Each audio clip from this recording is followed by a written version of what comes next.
We are interrupting regular programming for a major breaking development in the ongoing conflict between the United States and Iran. The theater of war has officially expanded beyond the Persian Gulf. We have received confirmed reports from the Indian Ocean that a United States Navy submarine has engaged and sunk an Iranian warship off the coast of Sri Lanka. According to initial reports, the Iranian Mauj-class frigate, the dena, was struck by torpedoes approximately 20 to 40 nautical miles west of Gal. The vessel has reportedly sunk. Tragically, reports indicate significant casualties, with 87 sailors confirmed dead and search and rescue operations currently underway by the Indian Navy. This is a massive escalation. Sri Lanka is thousands of miles away from the Strait of Hormuz. It sits on one of the busiest shipping lanes in the world, connecting Europe to Asia. The fact that the U.S. Navy is engaging Iranian assets this far from the primary conflict zone signals that the rules of engagement have shifted to a global scope. In a related incident, a second Iranian vessel, the Iris Bushehr, was forced to evacuate over 200 crew members at Colombo port. This effectively neutralizes a significant portion of Iran's expeditionary naval capabilities in the Indian Ocean. Tehran has already issued a statement accusing the U.S. of war crimes, while the Pentagon has maintained that these vessels posed a credible threat to international shipping. But the war is not just expanding at sea, it is expanding on the ground. We have breaking comments from President Trump regarding the Northern Front. In an exclusive interview with Reuters news agency just hours ago, the president explicitly endorsed a Kurdish offensive against Iranian positions. When asked about Kurdish forces launching operations, President Trump stated, "Well, I think it's wonderful that they want to do that. I'd be all for it." Analysts view this as a significant strategic shift.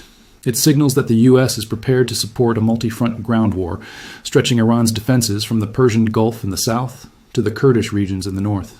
And here in Washington, the political path for this escalation has just been cleared. Any hope for a legislative break on the conflict evaporated on the Senate floor this morning. The U.S. Senate voted 53 to 47 to block a resolution that would have curbed President Trump's military campaign. The procedural motion failed. This vote is significant because it confirms that the commander-in-chief has the legislative backing, or at least the lack of legislative opposition, to continue Operation Epic Fury until the objectives are met. The message from Capitol Hill suggests a lack of legislative opposition to the current strategy. We are witnessing a synchronized escalation. With these naval engagements, potential ground developments, and legislative backing, the conflict appears to be entering a new, more expansive phase. This is no longer a limited strike operation. This has the hallmarks of a protracted, theater-wide conflict. In the next part of this report, we are going to look at the energy infrastructure. We have confirmed reports of a missile strike on an oil refinery in Bahrain. And we have a tense diplomatic standoff developing in New Delhi, where the United States just issued a stark ultimatum to India regarding its energy purchases. The economic war is heating up just as fast as the kinetic one. The war has moved from the open ocean to the critical energy infrastructure of the Persian Gulf. We have confirmed reports from Manama regarding a missile strike on the Kingdom of Bahrain. An Iranian projectile has successfully struck the Bapco Energy's oil refinery. While authorities state the resulting fire has been contained and operations are continuing, the successful targeting of a major refinery sends a chilling signal to the global energy markets. It proves that despite the heavy U.S. naval presence, Iranian missile capabilities can still penetrate defensive umbrellas and threaten the physical flow of energy. This is not just a military target, it is an economic artery. Bahrain is a key U.S. ally and home to the U.S. Navy's Fifth Fleet. Striking a refinery, there is a direct challenge to the security guarantee the United States provides to the Gulf states. But the battle for energy dominance is not just being fought with missiles.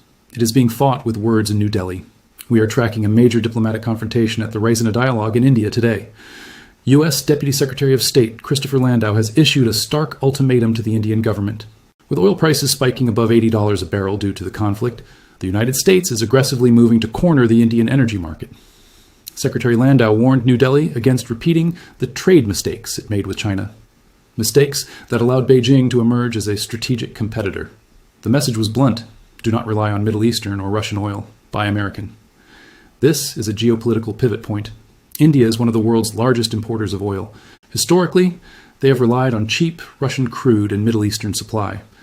But with the Middle East facing intensifying conflict and Russia under sanctions, Washington is demanding a reciprocal partnership. They're offering a trade deal after cutting tariffs from 50% to 18%. But the price of admission is energy alignment.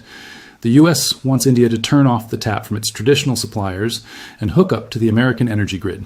Some in New Delhi are pushing back, citing past U.S. sanctions and the risk of overdependence, but others see the writing on the wall.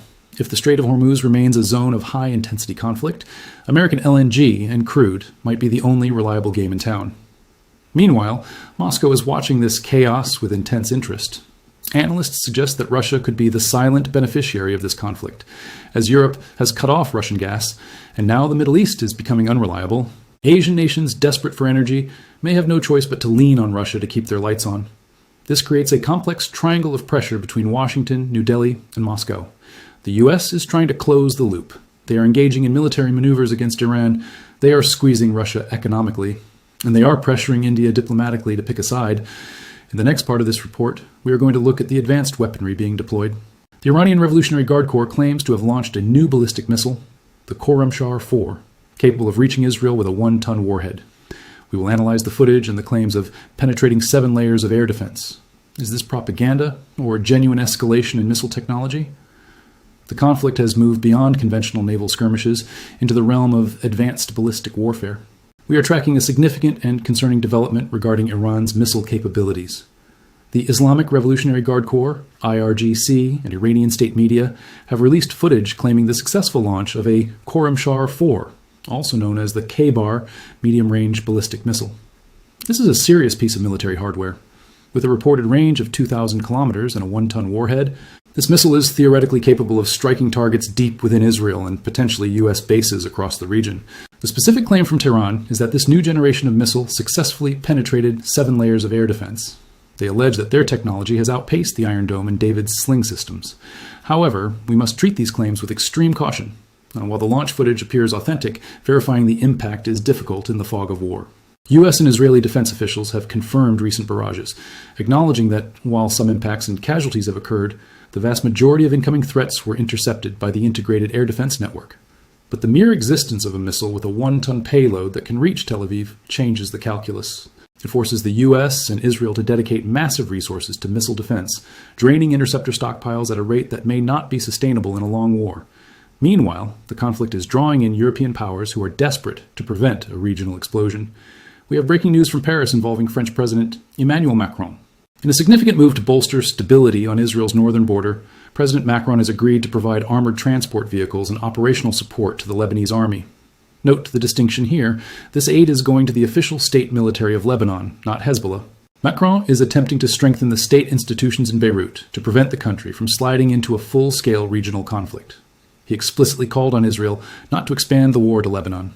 But with Hezbollah claiming fresh clashes near Qiyam today, that red line is becoming increasingly blurred. And looming in the background of this entire crisis is the Russian Federation. Energy analysts are warning that Vladimir Putin could be the silent winner of this chaos. As instability in the Middle East spreads, energy supplies from the Gulf become unreliable. Europe has already cut off Russian gas due to Ukraine. But Asia, specifically China and India, needs energy to survive. If the Persian Gulf is offline or too dangerous for tankers, Asian nations may have no choice but to lean heavily on Moscow to meet their energy needs. Russia is sitting on a surplus of oil and gas that the West won't buy. A prolonged conflict that spikes oil prices above $80 benefits the Kremlin directly. It fills their war chest and gives them leverage over the global South. The United States is now engaged in direct military hostilities with Iran, a diplomatic war to keep India and Asia from pivoting to Russia, and a containment war to keep Israel and Lebanon from opening a northern front.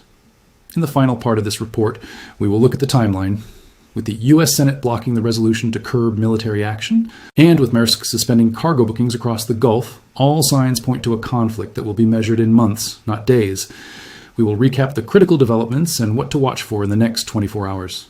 This brings us to the conclusion of this special report. We have covered a day of historic escalation that will likely reshape the geopolitical map of the Middle East and South Asia. To recap the critical developments for our viewers joining us now, the conflict has reached the Indian Ocean following the reported loss of the Iranian frigate Dena after a naval encounter with the U.S. Navy off Sri Lanka. The war has expanded to the U.S. Senate floor, where a vote to curb military action failed 53 to 47, effectively maintaining the current legislative framework for military operations. And the war has expanded to the energy markets, with the recent kinetic impact on energy infrastructure in Bahrain and a U.S. ultimatum to India to stop buying foreign oil. What does this mean for the days and weeks ahead? The timeline has shifted. We are no longer looking at a limited punitive strike, with President Trump explicitly backing a Kurdish offensive in the north, and with the U.S. Navy engaging targets thousands of miles from the Persian Gulf. The United States is posturing for a theater-wide conflict that will be measured in months, not days. The diplomatic off-ramps are closing. The European Union and Gulf Cooperation Council have issued joint statements calling for dialogue, but the reality on the ground, missiles flying and ships sinking, is challenging the ongoing efforts of the diplomatic community. Here is what we are monitoring closely for the next 24 hours. First, watch the Northern Front. With the President's endorsement of Kurdish operations, we expect to see increased ground activity along the Iran-Iraq border and potentially into Iranian territory. If the Kurds open a significant front, it would significantly complicate regional security dynamics and military deployments. Second, watch the Strait of Hormuz. Maersk has suspended cargo bookings. This is the economic heartbeat of the war. If other major shipping lines follow suit, or if we see further tanker stoppages, the energy price spike will accelerate, putting immense pressure on global inflation. Third, watch the diplomatic fallout in New Delhi. The U.S. demand for India to pivot its energy consumption is a high-stakes gamble. How Prime Minister Modi responds to this pressure, whether he leans toward Washington or doubles down on neutrality, will determine the economic alignment of the Indo-Pacific for the next decade. We are witnessing the end of the status quo. The period of indirect confrontation has transitioned into a phase of direct regional engagement, and the United States is signaling a multifaceted approach, combining naval presence with economic and trade policy to reach its objectives. We will continue to monitor the situation on the ground, at sea, and in the halls of power. Stay tuned for further updates as this developing story unfolds.